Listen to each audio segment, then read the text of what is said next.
Welcome everyone to the episode number 7 already of the Nosedive podcast.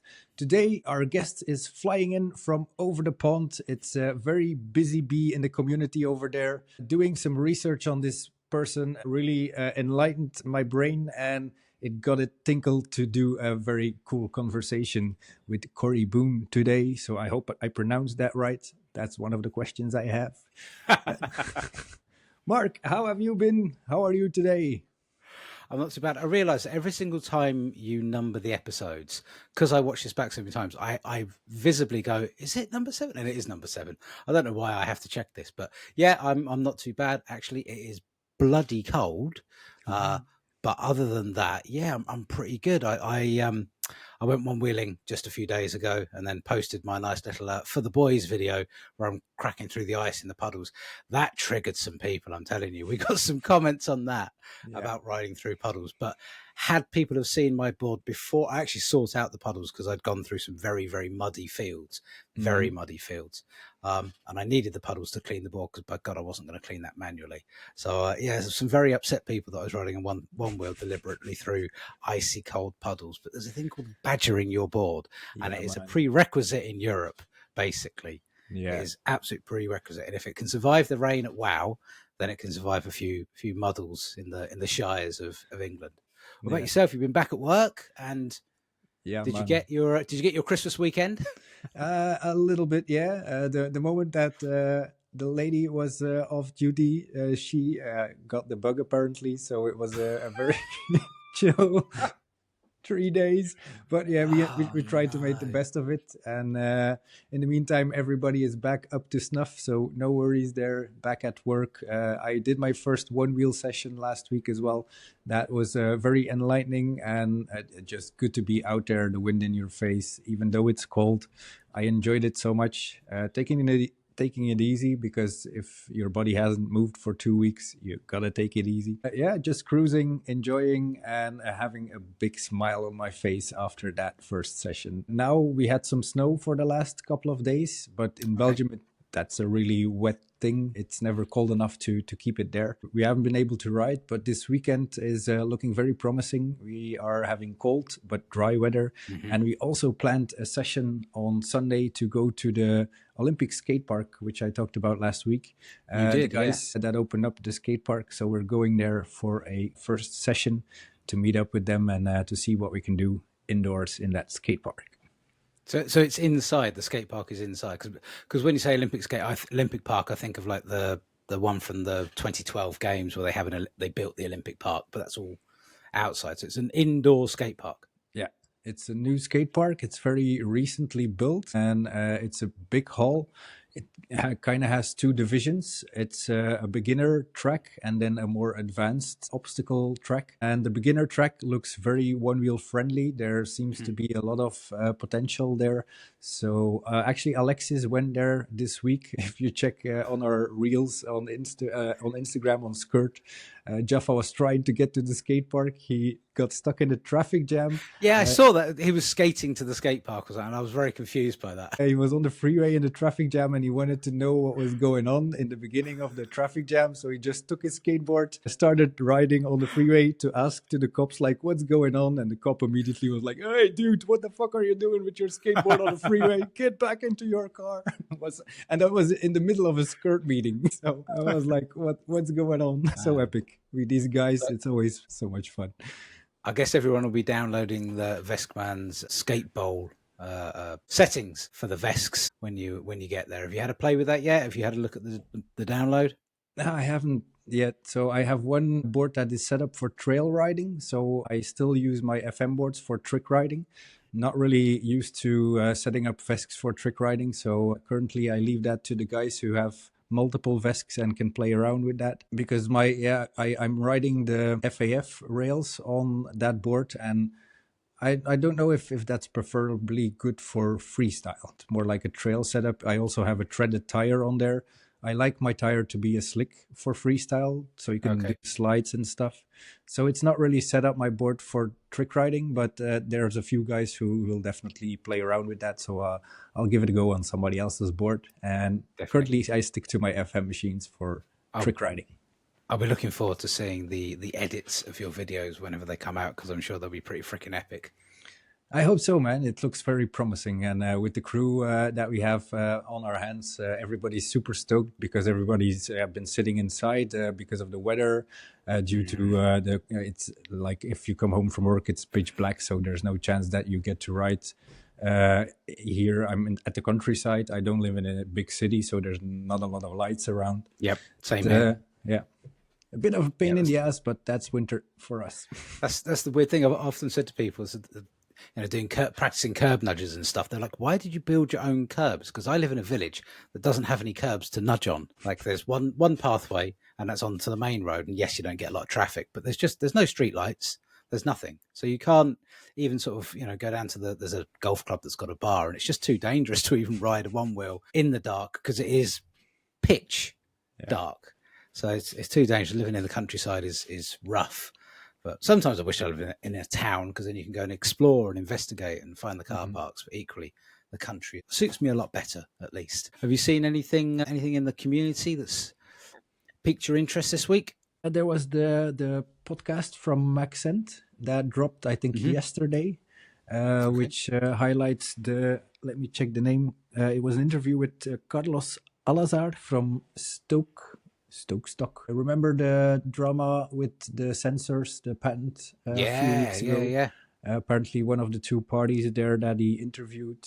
So it's always good to get some insight of the guys actually involved in these kind of disputes to get familiar with what's going on. And mostly if you don't have the insights, it's kind of, you got to know all the facts to get your thing straight. So it's good to have these kind of interviews. And Max has done one on his YouTube channel. So if you haven't checked that yet, go and check that out. Yeah, see, so just literally, 20 minutes before we started recording, if that, probably 15 minutes before we started recording, the team at Send It Surrey have released their tickets.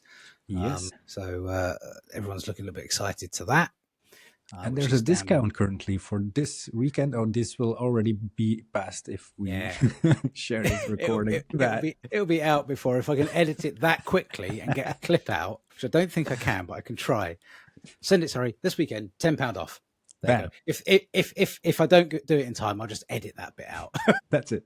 But it looks good. It looks good. I mean, it is really close to Gatwick Airport. I mean, it's literally sort of, they say 10 minutes away from Gatwick Airport. So I know they're excited to get a lot of people flying in for that. I want to go. I really want to go because it's another UK event. But I also really want to go to Denmark. I really want to go to Lars's games, and I can't do both weekends. So it might be close together, or yeah, I think so. I think they're sort of a weekend apart, or a week apart. So it's really tough to like. I'd probably enjoy. Well, I would enjoy Lars's weekend at the Danish One World Games because the man makes really nice wine. And I don't drink wine, but he makes really nice wine that he brought to Wanyi that we had quite a few bottles of in our lodge. Yeah. While you were probably passed out on God knows what painkillers you were on, we were all drinking very nice wine made by Lars. Lars is a man of many skills. He always keeps on popping things up, like skills and fun stuff. It's a really interesting person. We definitely need to have a good talk with him on the podcast later on. We certainly do. I see that our guest is waiting in the wings. Where is he? Let's see, does it? Hello, Cory. How are you today? How you doing, man? We got to work out the time good, today. guys. There's always a time delay, so we're going to have to work this slow time. There's probably a 2-second time delay, I reckon. It's all right. I think I can deal with that. I'm a little slow today anyway. Well, you said when we had our little quick, like 30-second test, am I under the understanding you haven't been to bed yet and it's sort of 2:00 in the afternoon? That's correct. Nothing strong coffee can't fix, though. That's quite intense to start the day. Or to continue the day. Yeah, we're just after lunch right now, about 2:00. So I'm definitely feeling it, but it was a very productive night, doing a lot of artwork for Stokebird and some other stuff. Fun stuff to do, but obviously definitely feeling the burn today right now. I think at some point are we going to get kind of we're having a dip just after lunch, and then in about 20 minutes time, we just start buzzing with caffeinated energy and whatever else is going on.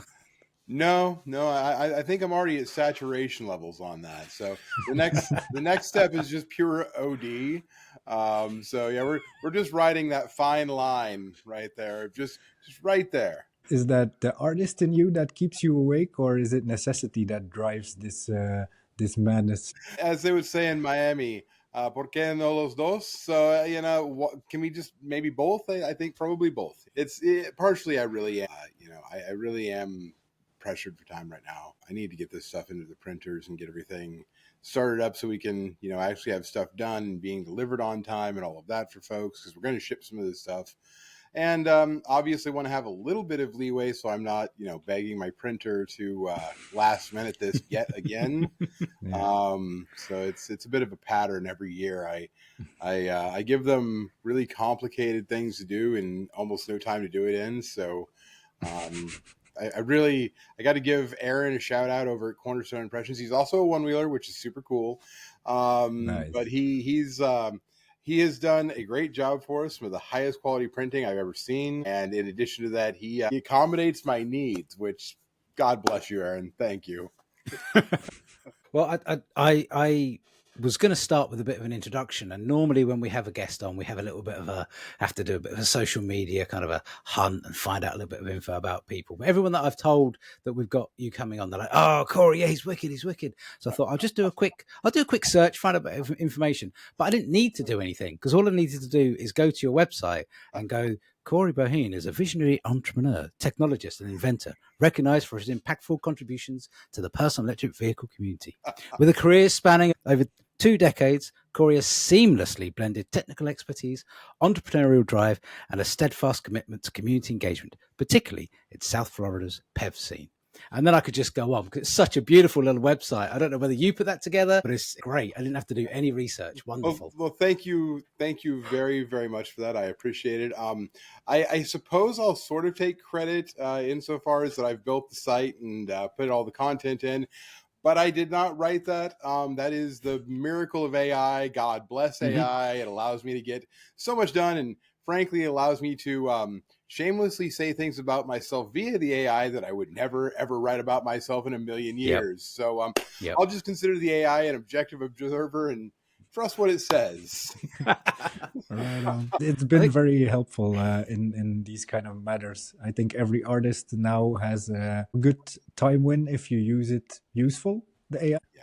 Well, for me, obviously, with armadillos, Stokebird, and just even my personal stuff, like the website CoryBoehne.com, or other website design. I've just done one for Chris Richardson. I'm sure you guys know who Chris Richardson is. One of our local one wheel superstars here in South Florida, the OG of tricks and.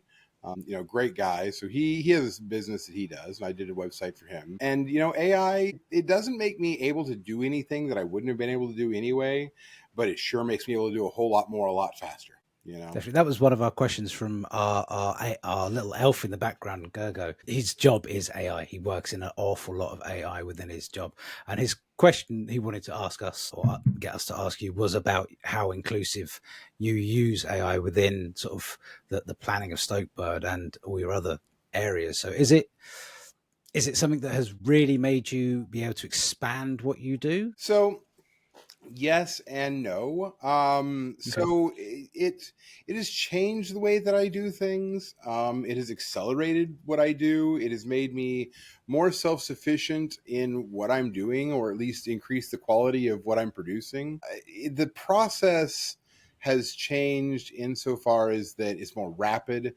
The creative process of going through a bunch of ideas and picking the best of those ideas is really a lot more fun now. It's like I instantly have a partner to sit there and work with and sound off ideas with, and pass things back and forth and have it suggest ideas that I can pick and choose from. And I'm great at picking something I hate. Writing something I like is a little more difficult, but it's a lot easier just to have that process to at least give you a creative start, a writing prompt, a basis from which you can start and then fix all the problems. And that's not just writing either, that's the artwork as well. Just right now, you're seeing in this photo a shirt that was kind of based on AI. I mean, you can't get AI to do a one wheel, but what you can do is get it to draw a little splattery flamingo in a circle, and then just lay on a palm tree silhouette on top of that in Photoshop.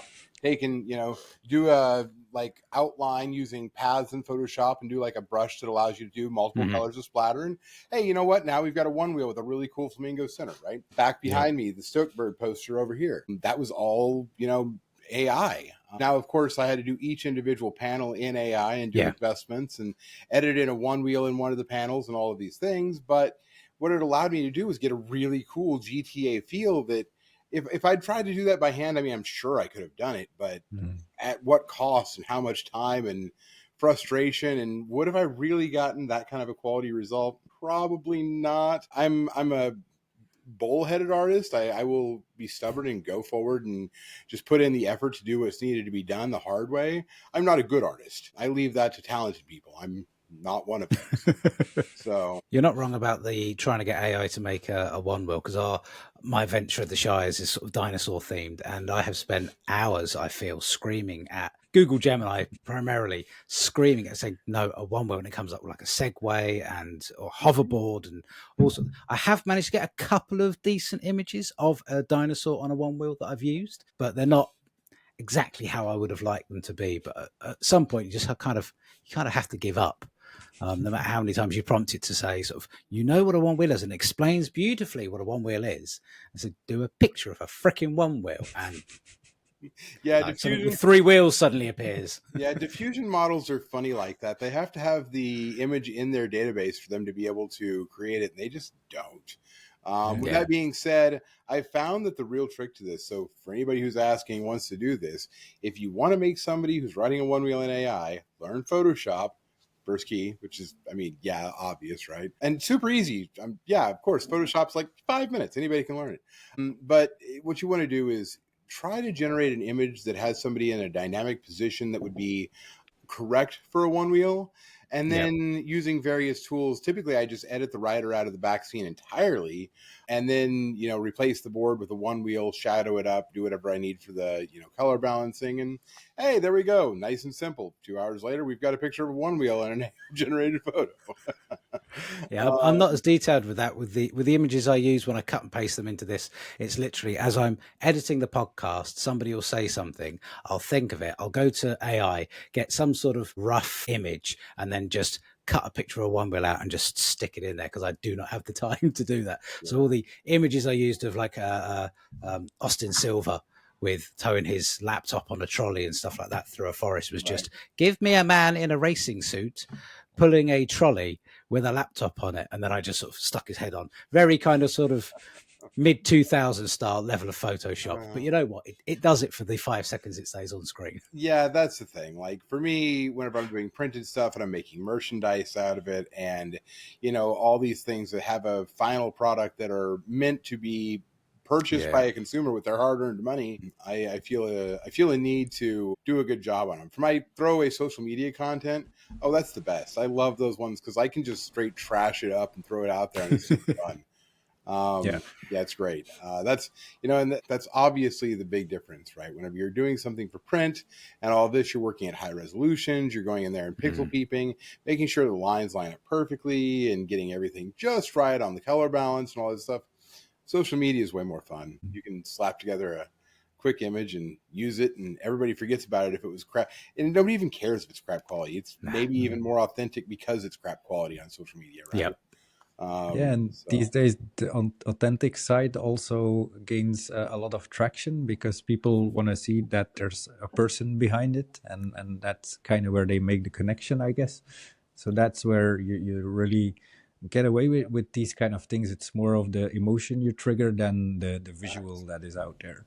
Yeah, I learned about this years ago doing challenge photography. And, as a younger guy, it really frustrated me that people would enter these photos that are technically terrible photos, out of focus and motion blur and color balance is off, exposure is terrible, all of these things, right? Sometimes you can't even tell what you're looking at, and getting really good scores. And I'm like, why are people giving this terrible photo a great score? Why is that?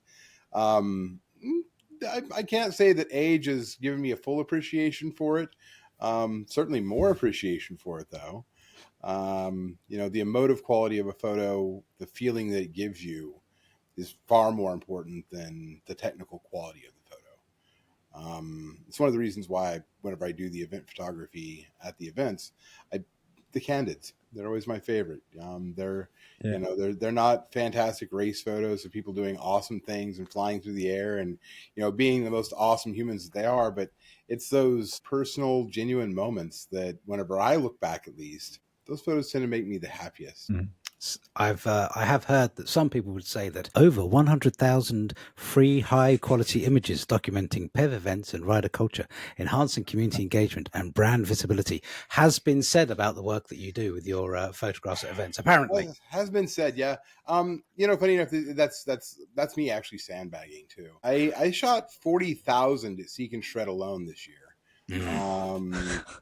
Jesus. And considering that I do a RAW and a JPEG, that's 80,000 photos off whatever I got. How do you process that? Yeah, Jesus. So the workflow is pretty brutal. It takes serious time, but I have workflow that's pretty good. Basically, I have a little Elgato Stream Deck that I use for macros, and I just pop them up on screen, and I push forward and backwards on it, and I can go through the images. The Macintosh system allows you to put a color tag on files. Yeah. I use that to rate the good ones that I want to go back and edit later, and the ones that are really, really good that I want to give special attention to. And I delete the really terrible ones. So I go through there and, delete the stuff that's out of focus, garbage, photos that I wouldn't want published of me if it was me in the photo, things like that. And I'll usually eliminate 25 to 50% of the photos doing that. And then, go through and publish up, watermark them and publish them up. So I share them on Google Photos, which is great for this, actually. And then share them at armor-d.com, the little special section of armadillos, where we do have definitely over 100,000 photos shared from the last, I guess, 8 years of One Wheel events. So I saw I think it was November, around about November time, you did the Oak City ones. Yeah. And I think my entire Instagram feed was just me scrolling through of suddenly everyone posting a picture of themselves that you have taken at Oak City. It was a continuous stream through my phone going, okay, this is cool. This is cool. I need to get a photographer for our event to be able to do this. This is wicked to have. It is nice to be able to do that for people. It's really rewarding. Honestly, I take a lot of photos of a lot of things for various reasons, but I enjoy few of them as much as I do these. So a lot of work, though. Not even kidding you when I tell you that this year I probably spent 2 to 3 months of my working schedule doing photos and related stuff.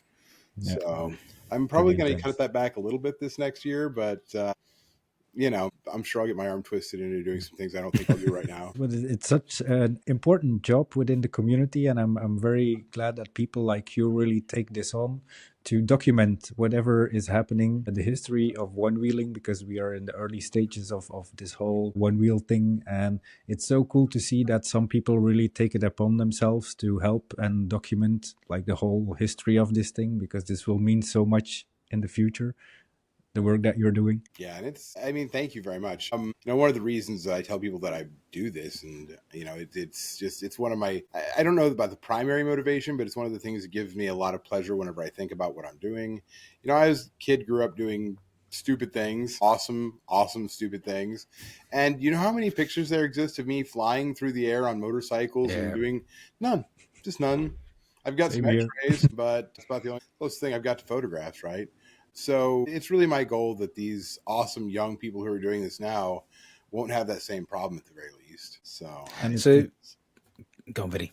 It's such a grateful topic to video and photograph as well. I also love making videos and documenting this thing, because it's just such a cool thing. Automatically you're riding on your own dolly, so for camera work you always are in the right spot, and it's just so enjoyable to cruise around and to be within this culture, and just to portray the vibe is so awesome. I can relate to that. It really is. As far as video work, there's nothing more fun than the one wheel, and just the hands-free nature of it gives you so much freedom. Yeah. Even whenever you're not doing video, just chasing people down and using a stills camera to shoot pictures. Now, it does take a little practice and maybe a little less intelligence to ride around looking through a viewfinder on a camera while taking photos, but worked out so far. I can relate. It is a challenge, definitely. Worked out so far. Yeah. Yeah, but it just gets you around so quick as well. Like if you want to go check out a spot as a photographer or as a videographer, it just brings you so much joy and work pleasure. It should be in every videographer and photographer's toolkit. It really should. I mean, there's a lot of things people don't realize how useful they are. Just again, that hands-free nature. There's so many things. I mean, even going grocery shopping. I go grocery shopping on my one wheel all the time. I can carry quite a few groceries just in my hands, and especially on the GTS. Hey, I can carry a whole lot of groceries on that. So, the truth of it is that there are other things that are utilitarian. Look, I mean, I enjoy my e-bikes. I enjoy, my e-scooter. I enjoy all of these things. But with that being said, there's just nothing like the one wheel, and not just because the riding experience is amazing, and it is. I mean, I think that we all know just how really cool it feels. That silent, smooth, go anywhere you can imagine, sort of just think about where you want to go, and it goes there. You don't even really have it's cool. There's just so much good about it, right? With that being said, the utilitarian nature of it, because of the hands-free aspect, is it's incredible.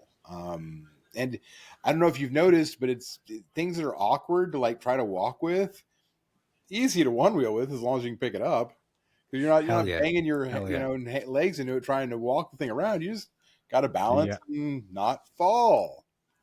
I mean, that is probably why some people would say that your one wheel expertise, you have over 50,000 miles ridden, showcasing unparalleled hands-on knowledge and real-world experience with one wheel devices. Apparently, some That people would website say. is coming in clutch. I'm glad. Really great. It's really bloody. Usually, I have to look down at my notes, but it's just here on my laptop on my other screen. I need to start. So I've actually got a link to several of these podcasts that I need to put on there too, because I don't even know how many of these things I've done over the years. And I need to compile a collection of them so people can point and laugh at me while I talk. So. Perhaps. So we've talked about photography and artwork and AI and stuff like that.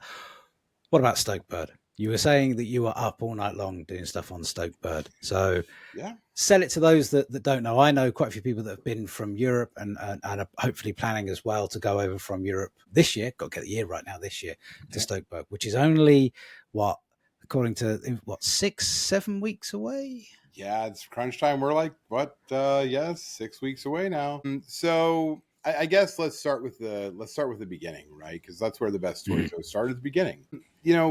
Float Life Fest, Justin Thompson. Got to give a shout out to Justin, because he is truly the godfather of all these events, and he was the guy who really put together the first private event. Obviously, One Wheel had done some stuff, and I think there might have been one other little event somewhere previous to his events. I know that there was one at Southern Raft Supply and all of that, which he put on before this. But Float Life Fest, when he put it on out at Deerfields Ranch, I missed the first one. I found out about it a little too late to go, and it was just wow, that's like 12 hours of driving. It sounds cool, but I don't think I can make it this year.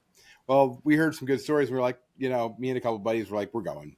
I don't care what it takes. We're going to go. So we went up there, and, that was really the beginning of the One Wheel community's strong connections. And frankly, most of the people who were there are still either in the sport or at least connected to us, and we're still friends. And that's cool. That's really cool that all these years later, those people are still around. Now, very few people have made it to all of the Float Life Fest. I'm in a group of like 6 or 7, I think, in terms of having missed the first one and never another one. There's like, I think 3 people or something like that have made every Float Life Fest. It's a very, very small group now. But with that being said, those events really spurred a lot of events to go on. And Justin built an event around racing. Which is great. You get to go out and test your skill against other people, have a fun competition, and go see what these boards can do, which I will say back at the first Float Life Fest wasn't much. Turned out trying to race through the mountains of North Carolina as a 220-pound guy on a one-wheel plus, not fun, not the best idea. Probably would have been a whole lot more fun as a 120-pound guy, not so great as a 220-pound guy. So and for the Europeans, that is 100 kilos, so a lot. So really whenever I went out to those events, we tried racing, and I was like, okay, this isn't really for me. Board doesn't really do what I need. It's certainly not one of my dirt bikes that allows me to get out there and send it hard and race like I'd want to race. So that's when I first got into taking photography. Well, the years progressed on, and there were other events that started up, and all of them do racing and, out in various wonderful locations in the woods. In the meantime, I was running the group rides with a couple of friends down here in Miami and having a great time doing it, developing a bunch of routes. And slowly it dawned on me that we kind of maybe have the best one-wheel riding in any city. I wouldn't try to Bold say we have claim. the Bold best claim. riding in the world, because there's a lot of really great places and nature and things like that. But as far as a city, you're able to get away with a lot in Miami. That was one of my questions. I was going to lead to that as to how you get away with it. They tend to be really permissive. And in addition to that, the scenery and the places we're going and the things we're doing. Yeah. I mean, you've got, literally 40 miles of waterfront riding. I mean, 40 miles of actually along the waterfront. Most cities, that's just simply not possible. Mm-hmm. And even in most places in Florida where you do have that coastline, it's houses and things like that. And even the other cities, it's just not really possible to get these long waterfront rides in. And frankly, I think one of the most beautiful cities in the world. Miami is gorgeous. There's a reason that people come here from all over the world for, party and play and the beach and the sun and the sand. And so, I got to talking about it with some friends over the years, and we kept threatening to do an event, have some people come down or whatever. And I got to thinking about it, and I went, you know what? I'm going to do it. I started saying, as they say, if you really want to commit yourself to something, start telling people you're going to do it. And then you're backed up against a wall. You have no choice. That's how this bloody podcast started. So you understand. It's a great way to motivate oneself. Yeah. So bite off more than you can chew, and you'd be amazed what you can swallow. So the thing is that, so I did that. We did the first Stokebird, and it was actually a lot of fun. I kind of set it up pretty strategically. I thought very long and hard about when to put it and how I'd set it up and stuff. I decided I didn't want to do racing. There's no great venues down here in Miami, and frankly, if I was going to rent a venue, it's going to cost a lot more than any of us are going to pay. I mean, we're talking $20,000 a day for a pretty crappy venue that doesn't give you a lot. If you'd like a nice venue, you're up to probably 50 or 60 a day, and that's a 3-day minimum. So we're going to need, $200,000 to just start. Not in the budget. Yeah, no, we're a couple of orders of magnitude off on that number. So, yeah, it's a lot. So we just decided that a Renegade event was the way to go. And we held it during the winter and strategically during the winter, not at the beginning of the winter where everybody's excited to have snow and wanting to go snowboard. And no, at the winter's end, right in the most bitter, cold, miserable part. So everybody's just as sick as they can possibly be of all this snow and ice and cold and are ready to do just about anything to get the hell out of it. So, we've structured it so, in Miami, we're so far south that, in America, we have a part of America called the Deep South. And if you want to get to the Deep South from Miami, you drive 8 hours north, relatively far south. Yeah, it's a long way down here. So you get a winter that is really lovely. Summer can be a little bit much, pretty hot, pretty humid, but our wintertime, it's dry, it's nice. It's between, 60 and 80 degrees basically the entire winter. And I do mean nighttime, daytime, it's between 60 and 80 degrees. Nice. So it's pretty awesome. And that's why I was like, you know what, we're going to hold it during that time. Get folks to come down. And really the goal was to just make it something that people could come enjoy. It's free. As I think you guys probably know and a lot of other people know, but I want to make sure that's out there. It's a free event. We don't charge. You can just come. We don't ask you to register. We don't ask you to do anything. It's really just a gathering, and everyone, genuinely everyone is welcome. Obviously we ask that you be a decent community member, because that kind of is important. But with that being said, that's really the only admission, is just kind of be stokey and be a great community member. And a lot of people dedicate time and resources and do donations. We've got a lot of wonderful people who've made huge donations over the years. Go check out the sponsor page and see them all. A lot of wonderful individuals, and just really wonderful people. And I would start naming names, but I would forget too many of them, because the list is, last year we had 50 sponsors for the event, I think. And of course, fantastic. some of them are very small sponsors that are just giving something that they've made to give away or something like that. And that's wonderful. Yep. I love that. That's awesome. And some of them are, sponsors that are spending four figures to help make this happen so that we can provide generators and provide power and security. And, venue, we're going to try to actually rent a venue this year. Now, not a $20,000 a night venue, venue. So, we're getting to where we're able to do more of these things. And, that's all thanks to the community, because without the people who are so generously giving, this wouldn't be possible. And it's looking for the first year, thanks to the generosity of everybody and some planning, I may not lose a ton of money this year, which would be great. Very nice. Very nice.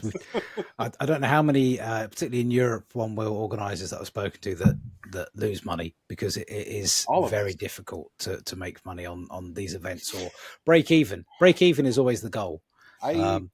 Our only way is in England is the sale of alcohol. That's the only way how last year we broke even our event, was that we pushed the booze on everybody basically. And and a little bit of rain on the Friday helped, because everyone just got drunk. That helped quite a lot. Twist my arm, right? Yep. Yeah. Sure, lots of buy four beers deals. Yeah, it was good. You mentioned generators. That was going to be one of my questions, because my event and Vinny's event that's been held, you get a couple of power outlets. We have to hire a generator, and we're not talking 100. We're talking sort of 100 boards to get charged. You've got 300-400 different devices, not just one wheels. So is it batteries. You have like a big batteries? Is it you are charging them in one particular location, or how does it? What's the infrastructure is the main question. That was a real challenge. So that was one of our biggest problems to solve in Miami, is how do you charge hundreds of boards and keep people riding? Yeah. So the answer is, number one, we encourage people to charge at their hotels and everything else. Come charge, try to, whenever you go to lunch, try to plug in wherever you go to lunch, try to, do what you can to stay charged up everywhere you can steal power. With that being said, we also have a trailer of generators that we drag around with us to various locations, and it's about 36 kilowatts of generation capacity, like 30 kilowatts sustained. Obviously, the peak rating and sustained ratings are never the same. So, but we've got, what is it? So about 80 amps per generator, so about 240 amps worth of generation capacity, which is sufficient. This is the point I would turn to the guy that does all the power at my event and go, James, Ben, what is he saying? How many boards at one time can he charge? Because I haven't got that. Just goes straight over my head. They deal with the power. They go, Mark, 40 boards at once. That's what we can charge. And I'm like, okay, great, go for it. Yeah, the old home chargers, I guess, pull like 2.5, 3 amps on a good day. Obviously, that's being pretty optimistic. But with that being said, theoretically, we could charge like 30 boards on one generator. It's probably not really that good, but we've successfully, been able to charge everybody's boards. Nobody is up to this point been searching for power and not able to find it. So that's good. That's not too bad. The hardest part was actually the power strips. I didn't realize this, or didn't think about it. I kind of realized it. I just didn't think about it. But it turns out that your average power strip just doesn't like to have huge amperage drawn through it. They will actually turn into a smoking puddle of plastic. Yep. Very cool trick. Yep. So I had to go out and spend I think it was like $90 each on these 20 amp industrial power strips. That is one of the reasons at our event, where everyone's what we call them in the UK extension leads power strips. They're banned. We'll provide those. You just bring your chargers and plug them in. Yep. Anything else, we're going to pull out, because again, James and Ben know exactly how much the freezer and the fridge and all that, the PA system, they know exactly how much that needs. They don't need something coming in and going, oh, poof, and then everything dying. I'll say this. Then been off on a social ride or something, I'm trying to make, so those right there, the sound box, they've been kind enough to help sponsor our event and, send us some equipment. And honestly, it's saved Oak City's bacon whenever their stuff got all fried with water this year. They've been dead useful at Float Life Fest multiple times. We've had a great time with the things, doing all kinds of different stuff. So cool. But this year we're actually going to do a Renegade Waterfront concert series. So we're actually going to go take over a couple of islandy waterfront locations that are sort of out of the way. And we're just going to literally BYOB party time. Let's go until the cops come and kick us out. I've got two of them Which per with location. 400 people on one wheels, you can't get 10 people on one wheels to leave anywhere at the same time. Yeah. So 400 is going to take them sort of 3 days to get them to clear out. Well, they figured it out last year. We were covering the street with 400 people, and Paul Steppenworth's out there with his flamethrower, blasting flames up in the We air. heard about that. We heard about that from Jay. Yeah, Jay told us all about that. Yeah. And so the police showed up the first time and were like, "Can you guys stay out of the street, please?" And I'm like, I'm trying. Of course it didn't work. We were giving away a ton of stuff too. We were just giving away tons of stuff. So people were just everywhere. And again, the cops showed up again. Like I don't know, it was probably 30 minutes later, and we were still doing the thing. This time they showed up with like 20 squad cars. Pretty healthy chunk of the force showed up, and I actually walked over and I'm like, "So, do I get free bracelets and meals?" They're like, they were really cool though. They're like, "No, we just want to make sure you guys don't get ran over or whatever." We're just kind of like, you guys are kind of worrying us a little. That's a lot of people in the road here, man. Yeah. They're like, yeah. They're like, so, and Josh Christensen and the Oak City crew were really cool because they ran over him and John Brown. They all ran over to the cops with gel blasters, and they're like, "Hey guys," and if you don't know about gel blasters, they're these really cool, hydrated pellet, it's like a paintball gun, but it doesn't hurt as much and doesn't make a mess. Fun, or it doesn't make as much of a mess, I should say. Yeah. We had two at in the Algarve. There was a pool party where there was lots of I think it was 2 gel blasters. I think everybody got pelted at some point. I was going to say that's a lot of gel blasters. 2 is a lot. 2 felt like a lot. There was a while that every one wheel event sounded like a Middle East wedding. Just full automatic gun everywhere. I spoke to Jeff McCusker at the Algarve event because we were saying about the gel blasters and stuff, and he was saying that there has been some restrictions placed at certain events as to where you're allowed to shoot them, rather than just, as you say, Middle Eastern wedding style. It was a bit much. Curtailing of fun. Yeah, it was fun still. Don't get me wrong. We did prove multiple times that getting shot in the eye at close range will not actually damage your eye permanently. So that, but it will make people make very funny sounds. So can imagine. It's not the thing, really. It's just not. So anyway, so they ran over and gave the cops some of these really cool gel blasters, and the cops were really super cool, and they're like, they were like, "Oh, these are nice," whatever. Well, anyways, the cops were like, "So what are you guys doing? What are you guys going to do now?" And we're like, "Well, we're going to go for a group ride over to South Beach." They're like, "Okay."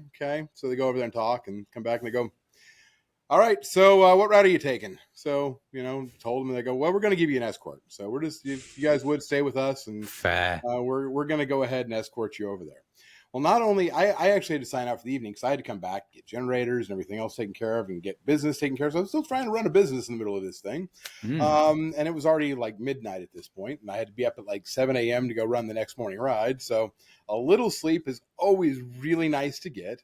Just, a little. And of course, in the run up to these things, anybody who runs an event knows you get, sleep deprived long before the event even starts. Hell yeah. Hell yeah. If you're not starting your event super sleep deprived and like stressed out, are you even running a one wheel event? Really? I don't know. So, I had conversations with people at our event that I've got no recollection of. I had somebody come up to me at another one and said, "Yeah, we chatted for like 15 minutes in the bar." Which, did we? He said, "Yeah, about 10 o'clock in the morning." I was like, "No recollection. Don't remember. I was not there." Are you implying you have conversations you do remember? A few, not many. Usually with alcohol. That's at the point of relaxing. I think. Impressive. It's impressive.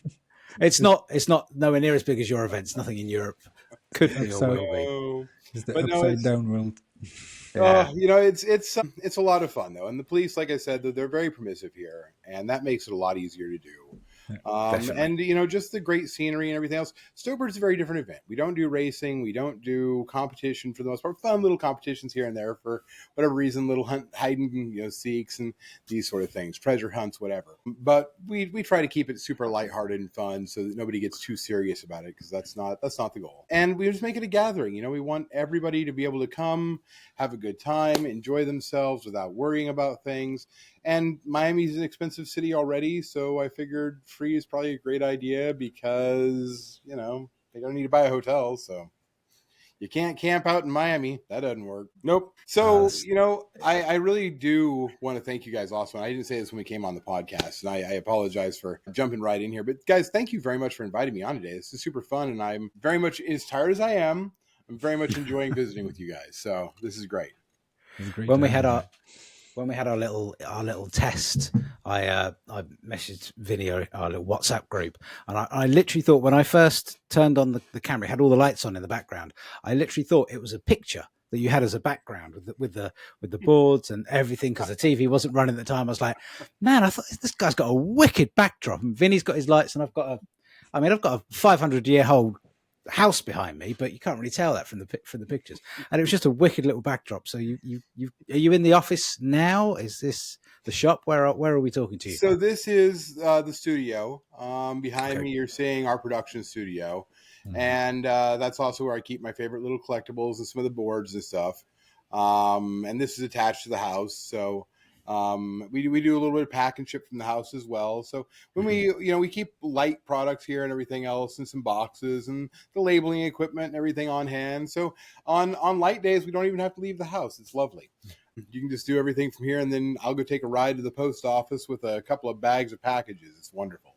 Obviously, bigger orders and heavier stuff and commercial stuff, I can't do that from the house. But we try to reduce our commuting, and just try to do everything we can from here, including the studio. And in fact, I fortunately have the room to do so. So it also gave me a great place just to put some of my fun little collectibles. Everybody needs a place to store those, so why not a studio?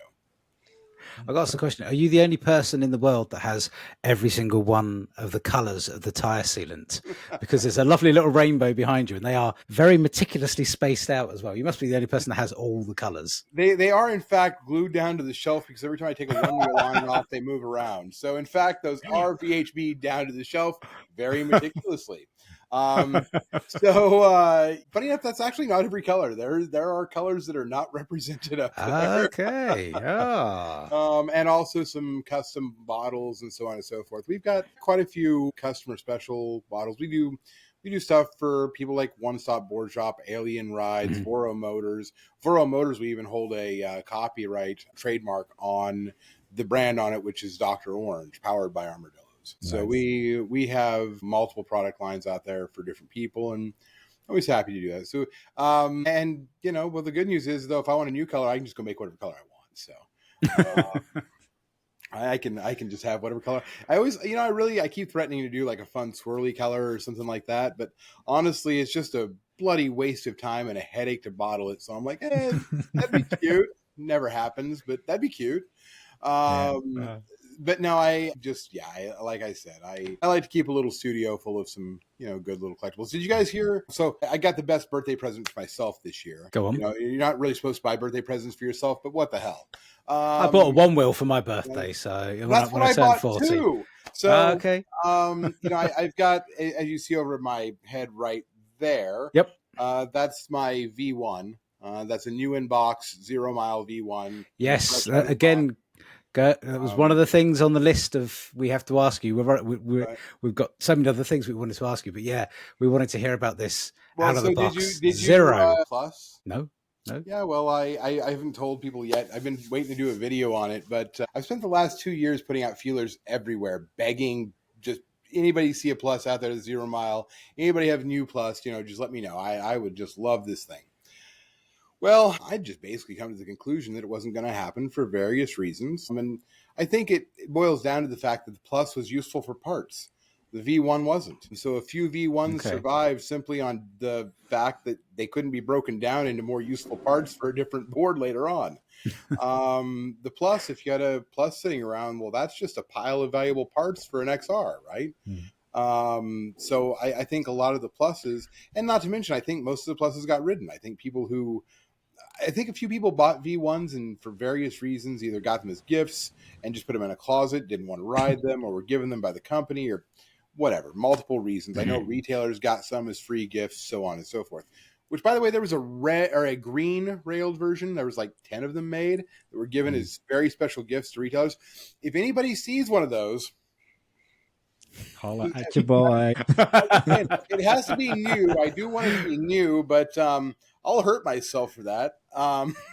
Sometimes you just gotta manifest it. I'm trying to manifest my pink anodized center stees, the Bodhi ones. I know Yeah, there's only 10 pairs out there, so that's if what I'm doing anybody... here. I'm just, I'm trying to manifest that green railed board. I know that they did make like 10 of them V1s, and they were given as gifts basically. So maybe, just maybe, there's one still sitting in a closet out there that I can maybe get my paws on. Boy, I'd sure like that. But I think I may have the only surviving plus that is 0 mile that's out in the consumer hands. I hear Future Motion may have a couple of them sitting around.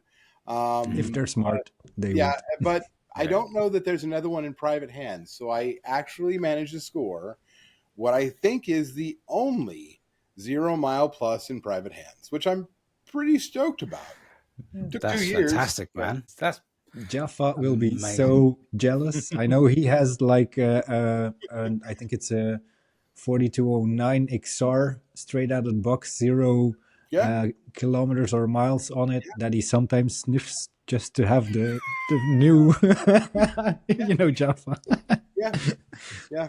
You know that my brain thinks about pictures and edits as I'm doing this, and now I have to try and work out how to have a picture of Jaffa, who's one of the skirt team, sniffing a one. It probably won't be too hard, to be fair. If I'm honest with you, it probably won't be too hard. There's a picture of whenever. Oh my goodness gracious! I really told you I was up all night, and I am absolutely blanking. Jay's name just completely popped out of my head, and I do not know how that happened. So, because he's like the most memorable person. So if you've forgotten Jay's name, you probably need to take a nap. But so Jay and Hannah were over here, and there's a picture somewhere of Jay and me and Hannah with that V1s. Okay. I really what I need to do is I need to put some sort of a better display thing than just on the shelf, but we'll get there. Some nice little spotlights and sort of glowing around it, and some neon signs around it. I actually really do want to do something like that with it because they're worthy of it. So you just switch a little button, it goes Yeah, well, that's what I need. Yeah, exactly. I'm gonna put it on motion sensor, so every time I walk by, the light turns on, and it makes remind me of getting my value out of the money. Fantastic. Cory, can I ask you about your keychain or the chain that you're wearing? I've been seeing them all over the internet on Facebook, Instagram. Like, do you know where they come from? So this was a gift from Jeff Gross, but that's not how you normally get them. I mean, maybe you can call him Jeff, see if he'll give you one. It's a great idea. He's a great guy. It might work. No, so Bart also gives a lot of them away. And if you don't know Bart Miller, he's a great guy. But these are made by Sunny Wheels. Sunny Wheels. He's actually one of the guys who's made suspension systems for the one wheel. And he's a very talented silversmith up in New York City. And, Sonny's just a great guy. He's just really, does music, and he's just really fun to hang out with. If you don't like Sonny, I don't trust you. Sonny's a good guy. But anyways, it's even really cooler because not only is it made out of silver, but I don't know if you can see that, but the wheel actually spins. So it's a little silver charm on a necklace. And, it's... I like to joke that, we weren't really a cult until we had a wedding, and now we've got our necklaces, so we're good. We're working on those tax discounts next. So absolutely, nice. Yeah. Sonny's a great guy because when I had I've still got the pint, but it was way back, 4 or 5 years ago when he was doing the Vinie and Mark kits, and I should have bought an XR. I understand, but I bought a pint. And immediately within sort of 6 months, I was like, big rucksack, batteries, cable, 30 miles on a ride. It was great. Absolutely fantastic. All thanks to Sonny. A very simple kit to put together. So, yeah, he is a skilled man. But I didn't realize he'd been the one making the actual necklaces. It's fantastic. Yep. And they're really wonderful. And he takes good care of customers. And he also makes them in a smaller size. So the good old tooth chipper here is not the only size he makes. That's Bart's name for it. Apparently he got smacked in the mouth by his. Why does that not surprise me, Bart Miller? Why does that not surprise me? Insert picture of Bart Miller with a missing tooth. Yeah, exactly. God love Bart. That's just, he is just one of my favorite people for various reasons, but that is one of the reasons. So. I recently saw a picture of him of his, was it 50th birthday? 49. Yeah. Dude is shredded, man. I know. Yeah. He's, I know. for one of the old guys, he's doing all right. Yeah. Bart's Bart he's got it all, I gotta say. He's the man. Those Oh, gotta love those that. those gyms do have really nice lighting, Bart. That's all I'm going to say. They do. They, the lighting is made for people to Very flex a little bit, complimentary. but still, Very complimentary. absolutely, yeah, yeah. I sent him a very nice message to him saying he was a very handsome man. And, yeah, I his love little me flex. some Bart. Love me some Bart. Here's the Bart. But with that being said, that really, Bart is a special case for sure, but it really carries out to the whole. Oh, he's a special case, 100%. He's a very special man. In a window licking sort of sense. Absolutely, yeah. So, That's my professional diagnosis. no, he's great. But the truth of it is that the entire community is honestly, they're wonderful. I mean that pretty much without exception here. Everybody in the entire community, I'm lucky to call these people friends. I'm lucky to be around them. I'm lucky to be a part of what we're doing. How awesome is it that we get to do the cool stuff we do, and that it has attracted such an incredibly diverse and wonderful crowd of people. I feel like the luckiest guy in the world to have friends like this. Yeah. 100%. In this community, it really doesn't matter where you come from, what you're wearing, or what you're thinking about. Everybody is welcome, and that's the beauty of that's the glue that keeps everything together. Cory, I've got one more thing that I want to say before we sign off, because you definitely have deserved your afternoon nap by this point. You have no idea. So, I'm gonna go easy. I'm gonna flying leap into the bed. I'm gonna literally grab the blankets and have myself wrapped up in it by the time I hit the mattress. This is gonna be glorious. Just one thing I want to say is that I absolutely love the fact that the overarching company name that you have is called Overkill Inc. I think it's beautiful. It's absolutely beautiful. Not a lot of people would be that weird to go that deep, but I enjoy it. I called I love it. The company that runs my One World event is called Shred Corp. I was going for a 90s evil villain style. I love that. So, yes, like Umbrella Corp, Shred Corp. This is great. It's good stuff. Omnicorp. It was based on Omnicorp. We were going from. We did have a mock-up of an Omnicorp One World logo at one point, but yes. So I love Overkill Inc. It's beautiful. Well, as I was it there was somebody back in the day, and I think it was Mr. T or somebody like that said Overkill is underrated. Yeah, absolutely. So for those that don't know, Stokebird Miami is February the 27th. Don't want to start panicking you too much when I start saying dates rather than weeks until March the 2nd. And I think you're going to... It'll be tomorrow anyways. I know that I'm going to blink 3 times and it's going to be here. So don't worry. The panic's already set in like a week ago. We're good. You're getting a lot of love from the Europeans and their flight packs heading over to the States. I know that much. Yep. So there's going to be a few people visiting you this year. Perhaps one year I'll get there, but it won't be this year. It won't be this year, but I'm sure you'll be going for many, many more years if you can keep up the pace. Another thing we need to manifest. There's one good bit of news there. We've set up Stokebird so that if I'm not even here, if I go move somewhere else or whatever, the intention is for Stokebird to live on. The fact of the matter is, this is a community event. It's a gathering, and I'm nothing more than just one little cog in the machine. And the truth is, Stokebird is the community. It's nothing more and it's nothing less. Whenever people ask who's in charge, the fact is the flock's in charge. We're all in charge, and we all have a role to play. I am just acting as a catalyst to try to make it work better. But the truth of it is I hope people enjoy Miami enough in the winter, coming down with friends and doing this, that even if Stokebird's not a thing, I hope and I believe that people will continue to make a habit of it, because what a great way to go escape the cold and snow. Yeah, and it's a beautiful thing to be able to plant that seed and to see and grow it into a big ass tree. Yeah. I would like to thank you for your time this afternoon, this evening for us. I think it's probably nearly nighttime for bedtime for Vinie, is an hour ahead of me. I'd also like to thank you for giving me the title for this episode, which is The Flock's in Charge. I like that. It's beautiful. Yeah. I like that. Well, guys, again, thank you for having me. This was very fun. I'm not going to lie, I'm dead, just dead. But this was great. It was invigorating. I had a wonderful time, and thank you guys. Really, thank you guys. I enjoy the podcast, and I feel honored to have been a part of it. Thank you so much for the time today. Thanks for joining, mate. Appreciate your time, and have a lovely little sleep. Race you to bed. Jump in. All right. Bye, Cheers, guys. mate. Cheers. That was excellent. That was Yeah. brilliant. What a The beautiful flux man. in charge. The flux in charge. Oh man. I don't know what to follow up that with, to be fair. How he has that much energy. I've done night shifts at work. I've stayed up for sort of 30, 40 hours at a time, but I've not been that coherent at any point in my life, I think. What a great guy. Fantastic. Yeah, the dude's definitely charging life at 200 miles an hour, and it's cool to see that people actually find the energy to fire up the community like Cory does.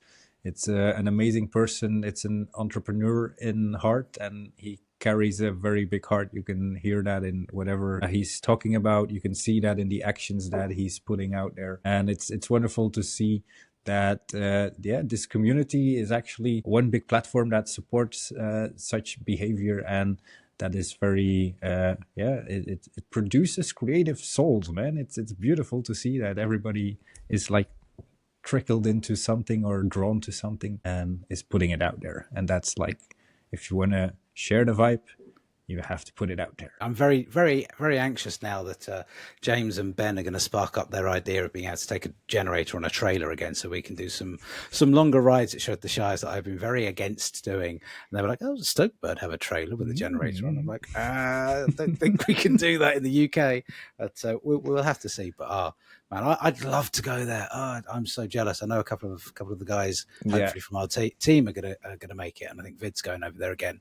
Yeah, but it's a beautiful thing and a beautiful event. But yeah, it's that's got to be us. That's getting up to well over an hour, which is 4 hours of editing for me, because I say and an awful lot. You guys have got no idea how much I say and it is edited out of this goddamn podcast. I've got to get better. Isn't there an AI tool in there somewhere to cut out There is. the uhs and the ums? There is, but it makes it really quick, and then it cuts, and it makes the cuts really annoying and really kind of unnatural. So I kind of go, pause, delete. It's making pause, jump delete. cuts, and then it's like a bit jumpy. But people kind of are used to that already in the online landscape, I guess. So we'll get there. We'll get there.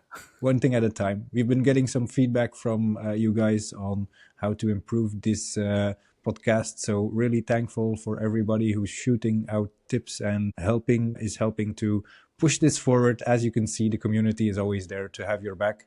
If you start an experiment, you can always expect support from very unexpected sides. So really thankful to everybody who is helping us pushing the envelope. Definitely. I'd love to people stop messaging saying replace Mark, though. That would be nice if they just stop saying. Yeah, we might even get our little elf in here someday as well. So if anybody suddenly pops up, it will be Gergo for some interviews. He's also keen on interviewing some people that he has been in touch with. So it might happen in the near future. Fingers crossed. Fingers crossed. Excellent. We're wrapped up. We're done. We're finished. All good for tired. Episode number 7. We thank you for being here, and that was a small hiccup, but that's what you get when you do experiments. So we're gonna leave it at that for tonight. I think we're all tired and we need some rest, and we hope to see you back on the next one. Mark, take it away. In celebration of Stokebird, I think I'll say, keep that beak up. Nice one.